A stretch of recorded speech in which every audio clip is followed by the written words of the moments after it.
여호와께서 이같이 명령하시기를 너희 각 사람은 먹을 만큼만 이것을 거둘지니 곧 너희 사람 수여대로 한 사람에 한 오멜씩 거두되 각 사람이 그의 장막에 있는 자들을 위하여 거둘지니라 하셨느니라. 이스라엘 자손이 그같이 하였더니 그 거둔 것이 많기도 하고 적기도 하나 오멜로 되어 본즉 많이 거둔 자도 남음이 없고 적게 거둔 자도 부족함이 없이 각 사람은 먹을 만큼만 거두었더라. 안녕하세요. 화주교회 청소년부 여러분, 윤주환 목사입니다. 이렇게 랜선으로라도 만나게 돼서 반갑습니다.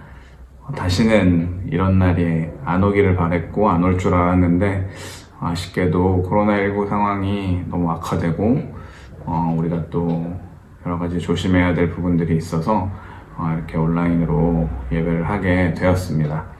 비록 온라인으로 모이지만 여러분들이 각자 계신 곳에서 하나님께서 동일한 은혜로 함께 해주실 줄을 믿고 또 그것을 기대하며 함께 예배에 임해 주시기를 바랍니다.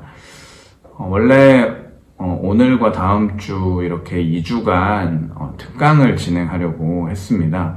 저희가 수련회를 하지 못하니까 특강 형식으로 대체해서 좀 이렇게 길게 말씀을 배우고 나누는 시간을 가지려고 했는데요. 아쉽게도 상황이 그렇게 되지 못해서 특강 시간에 다루려고 했던 내용들을 이렇게 온라인으로 나누도록 하겠습니다. 특강은 좀 한 강의당 시간이 꽤 길기 때문에 그걸 온라인에서 다 다루기에는 조금 무리가 있을 것 같고요. 특강을 2번에 하려고 했던 걸 일단 4번에 나눠서 할 계획인데 바라기는 그 전에 이제 온라인 예배가 좀 오프라인으로 바뀔 만큼 코로나 상황이 좋아져서 또 오프라인으로 만나서 말씀을 나눌 수 있게 되기를 소망합니다.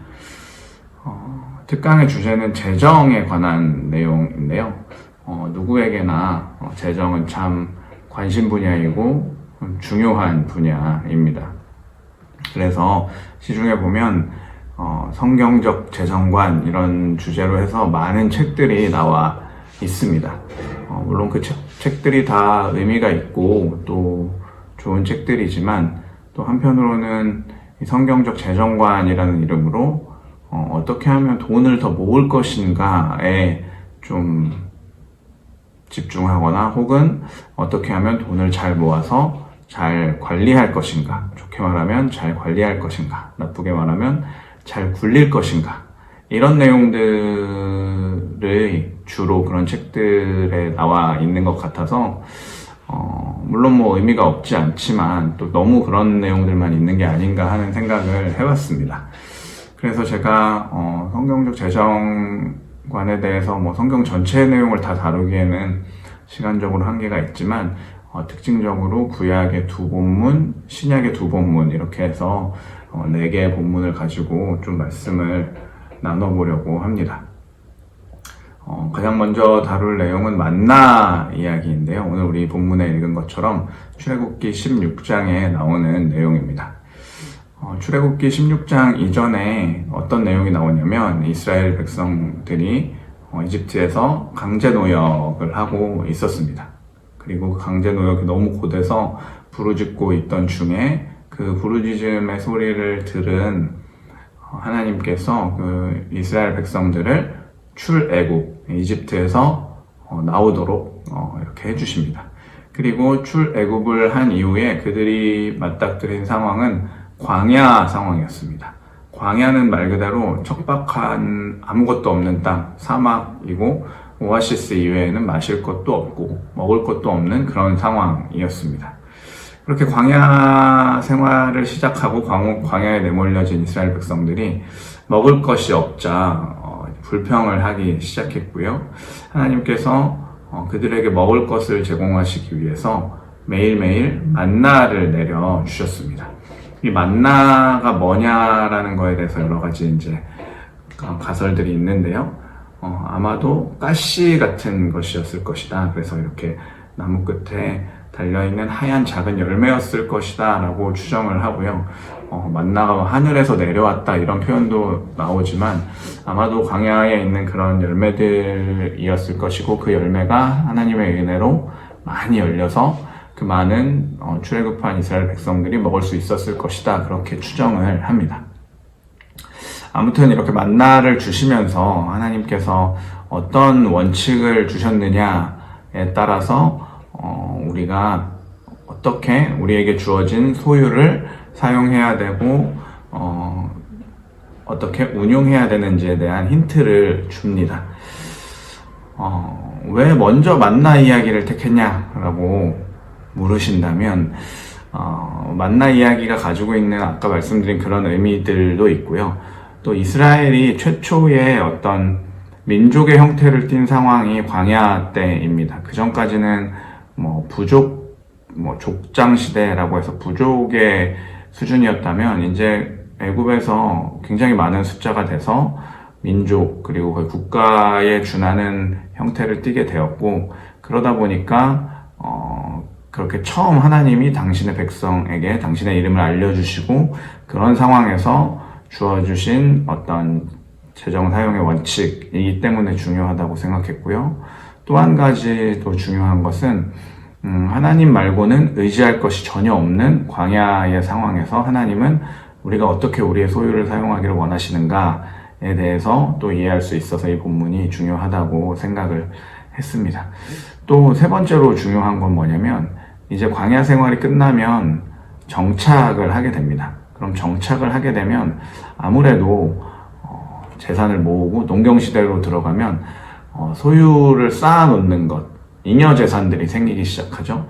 그러면 그 잉여재산이 생기기 전에 아무것도 가진 것이 없을 때 원칙적으로 제공하시는 하나님의 규칙이 무엇인가, 이게 굉장히 중요하다고 생각했기 때문에 이 본문을 택하게 되었습니다.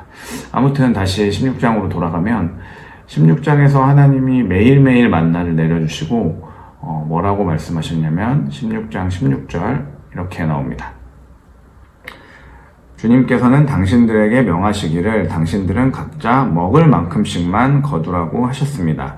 당신들 각 사람은 자기 장막 안에 있는 식구 수대로 식구 한 명에 한 오멜씩 거두라고 하셨습니다. 네, 이렇게 말하고 있습니다. 여기서 말씀하시는 기준이 먹을 만큼만입니다. 먹을 만큼만. 네. 여기서 한 오멜이라고 나오는 그 수량이 한 2리터 정도 된다고 합니다. 그게 아마도 1일 적정 식사량이라고 추정을 하는데요. 그 이상은 걷지 말라는 거죠. 먹을 만큼만. 이게 굉장히 중요한 의미를 갖습니다. 그런데 사람들이 처음에 먹을 것보다 더 많이 걷었죠. 그랬더니 그 만나가, 남겨둔 만나가 썩게 되었습니다. 그러면서 하나님께서 이렇게 혼을 내시는 내용이 또 이후에 나옵니다. 이처럼 우리에게 주신 소유를 사용하는 가장 중요한 기준이 먹을 만큼만이라는 거예요. 우리가 소유를 가질 때 먹을 만큼만. 그럼 먹을 만큼이 초과되는 양은 어떻게 해야 됐을까요? 나눠야 됐겠죠. 여기서 먹을 만큼만 플러스 나눔, 이렇게 연결이 되는 겁니다. 그래서 필요와 소유가 일치하는 삶. 우리는 사실 필요한 것보다 더 많이 소유하는 것이 미덕인 사회를 살고 있는지도 모르겠습니다. 하지만 성경에서 말하는 원칙은 필요와 소유가 일치하는 삶을 이야기합니다. 그리고 그 필요보다 더 초과하는 그 소유에 대해서는 나누는 것을 하나님께서 원하신다는 거죠.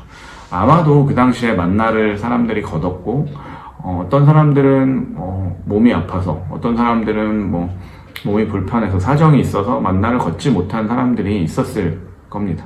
그럴 때 좀 더 많이 거둔 사람들이 나눌 수 있었어야 된다는 거죠. 그럴 수밖에 없었던 것이, 어차피 하루가 지나면 다 썩게 되니까 굳이 그걸 쟁여둘 필요가 없었던 겁니다.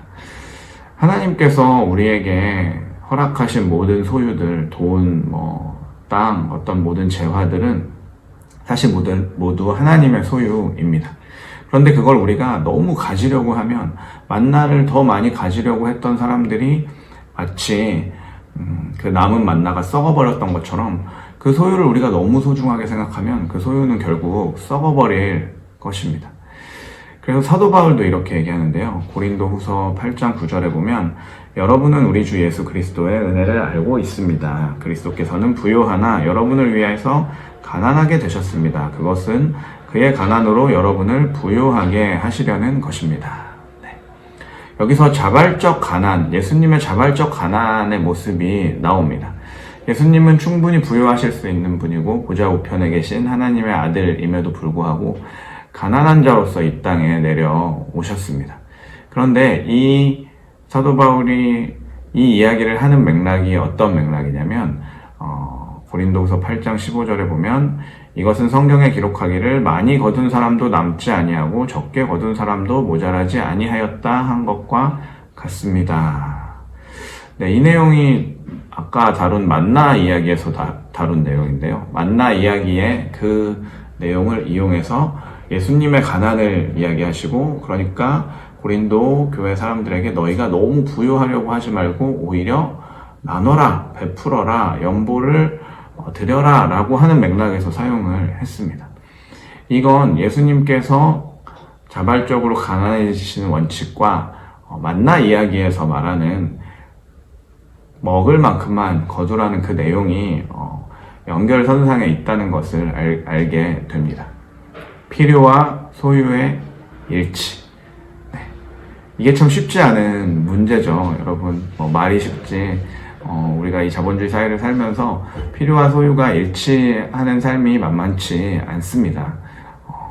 우리 모두가 또 필요한 만큼 저축도 해야 되고, 또 뭐 보험이나 이런 것들도 당연히 들어야겠죠. 하지만 여기서 말하는 것은 그냥 문자적으로 필요와 소유가 딱 제로로 해서 손익분기점을 넘기면 안 된다라고 이야기하는 것이 아니라 우리가 필요한 만큼만 가지려 하고 그 이상을 더 가지려고 하는 욕망을 버려야 된다는 것을 강조하는 것입니다.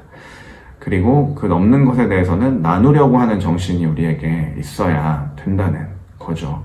사실 톡 까놓고 얘기해보면 우리가 모으려고 고민하는 시간과 나누려고 고민하는 시간 중에 어떤 시간이 더 많을까요? 네, 저만 해도 모으려고 고민하는 시간이 훨씬 더 많습니다. 그게 우리에게 당연한 모습인지도 모르겠습니다. 하지만 우리의 고민에 우리의 가치관의 무게중심을 모으려는 것에서 나누는 것으로 옮겨갈 때 이 무게중심이 옮겨가는 그 과정 속에서 하나님이 원하시는 우리에게 허락하신 소유에 대한 사용하려고 하는 원칙과 소위 성경적 재정관이라고 하는 그 원칙들이 우리 삶에서 실현될 줄로 믿습니다.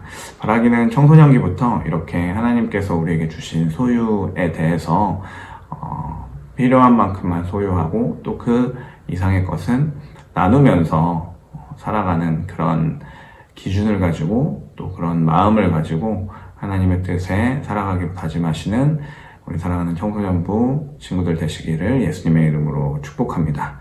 이렇게 기도하겠습니다.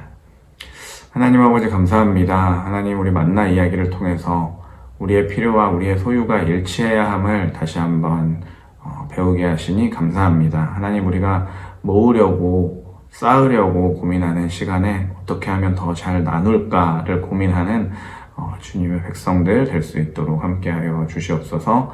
사랑이 많으신 예수님의 이름으로 기도합니다. 아멘.